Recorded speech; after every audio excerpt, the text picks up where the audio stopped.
Alright, hey there, Prox Gaming Crew, and this is Proxify here, and we are back for some more of the Ocarina of Time Let's Play. And yes, if you are wondering about why I'm all the way back over at the title screen there, that is because that since we already went and taken care of the Spirit Temple and bowed out with Twin Rova, and we also got the information from Rauru saying that we have to go and reach back over here to this place of the Temple of Time once again.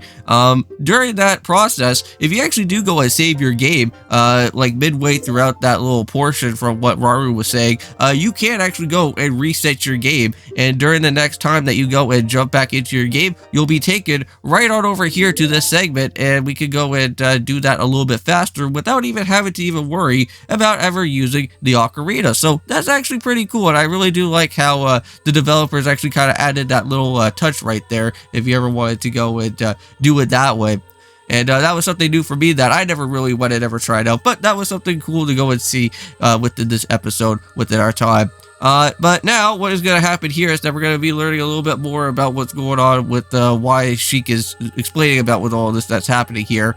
But later on, Sheik is actually going to be transforming well, from the Sheikah costume into, well, the person that we all know is going to be with Zelda out here. And once that does happen, she will give us the final element of the arrows that we do need. And that is, of course, going to be with the light arrows, which that is going to be very nice. So anytime that we go and use the light arrows, we can go and, I want to say, one-hit shot any type of enemy that is kind of overrun by Ganon, and we can just instantly destroy them from there. So, like, if we ever go and see, like, well, I don't know what type of enemies are there, like Tech-Tykes or something. If we go and shoot like a Tech-Tyke with an arrow or something, with the light arrow, they get instantly like destroyed.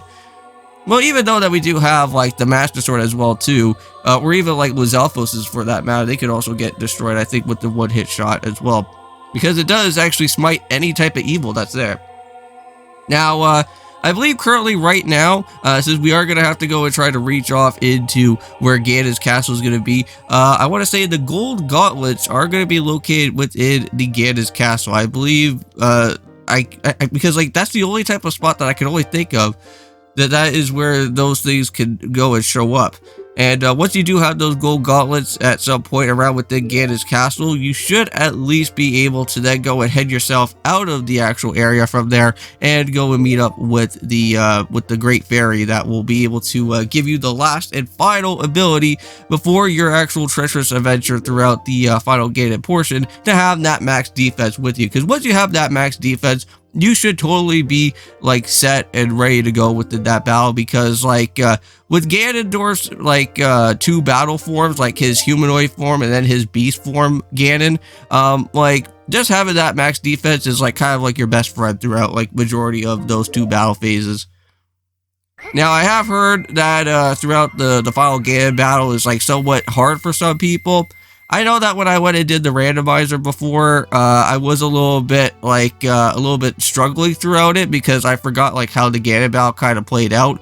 But again, it's like how we did it before with Phantom Ganon, you know, back in the Forest Temple.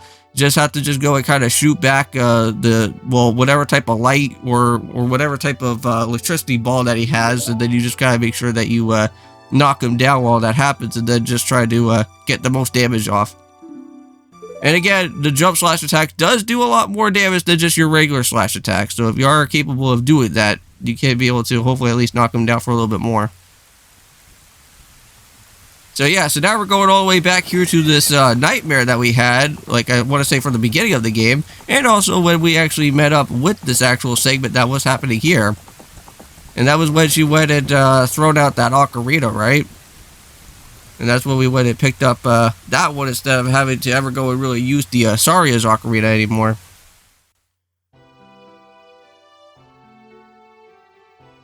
I wonder if you could actually go and complete this game with actually having the ocarina of Saria, but not the one for the actual ocarina itself. Wonder if that's possible. I don't think it can, because like the ocarina is basically the main thing that is all about within this actual game here. And I love how they actually like brought back the ocarina like in Minish Cap as well, because that was pretty cool.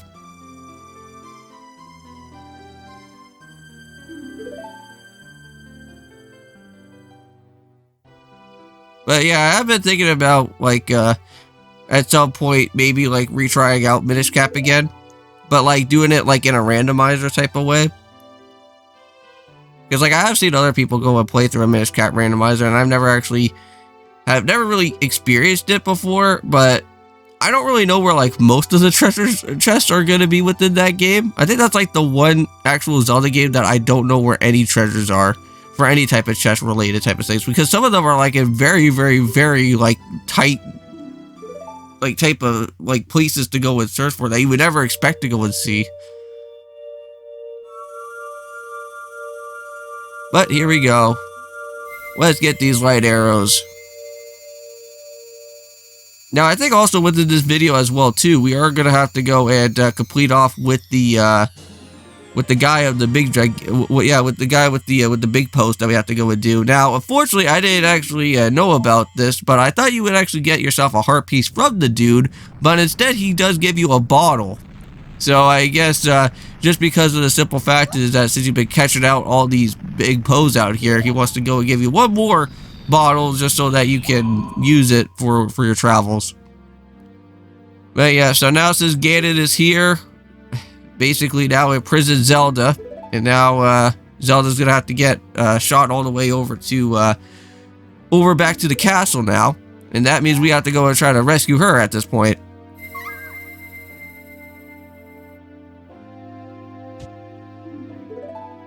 Oh no, Zelda. That's so weird.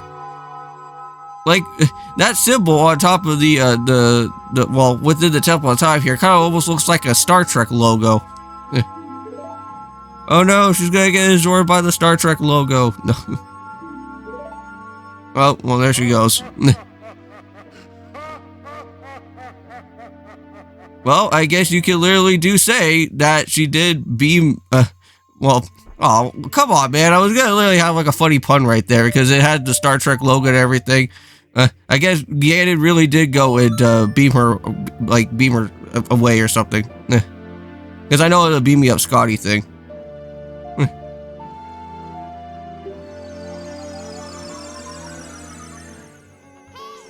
But here we go. So this is one of the heart pieces that we have missed. This is actually something that was around over here at the Spirit Temple, so we're gonna go and make sure to pick it up.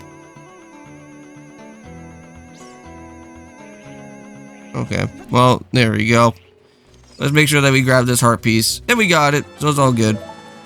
Now it's onwards to the next one. And this is, I think, our last Young Link heart piece. And after by this point, there's no more other times that we are ever going to be going and using Young Link anymore. I don't think so. Like, the Spirit Temple was kind of like the main big progressive type of stuff, or progression area to actually go and use for the Young Link stuff. But, unfortunately now, at this point in time, there is no more usage of Young Link. Just except for me to go after a heart piece, which that's going to be located right here. Yeah, these redeads, I have to say, they really do go and freak me out, man. Like, they actually don't really go and disappear at all. But if you go and use the Sunsong one more other time, though, you will be able to go and find yourself that there's a chest around. Now, I should have went and been able to do this at the very beginning of our time heading on into the Kakariko Village, because this would have been a really nice, good, easy heart piece to go and find. But I just forgot that you have to go and play the Sunsong twice. Or, well, not really twice, but I guess in a way, yeah, you can, because if you want to go and stun the Redead to go and do that. But just have to use it once, though.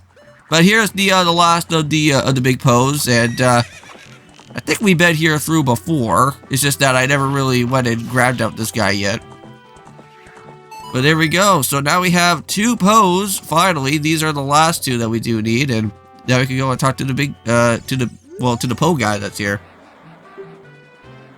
Now I know that we do have that archery mini game, so at least the good thing is that we at least have like 500 rupees. So even if I do go and say that, I'm gonna be well, even though I am gonna have to go and do that archery game, at least I won't have to be running out of money all that too much. So let's go and add a few more points to that. So that'll be another extra 100 right there. So let's see how much we have now. Well, I think by this point we do have at least like 900, right? Somewhere around there. So now let's just go and do another one here, and then that should at least bring us right up to that 1,000 because it's each 100 points, right? There we go. And that's another extra 100, and if you're at 1,000, you'll be a happy man. Well, wait a minute. Whoa. Yes. We got it. We got the 1,000. Yep, and we are now a true ghost hunter now. Whoever remembers watching that show a long time ago, back around like, I think it was like 2005, I think? Known as like Ghost Hunters, I think?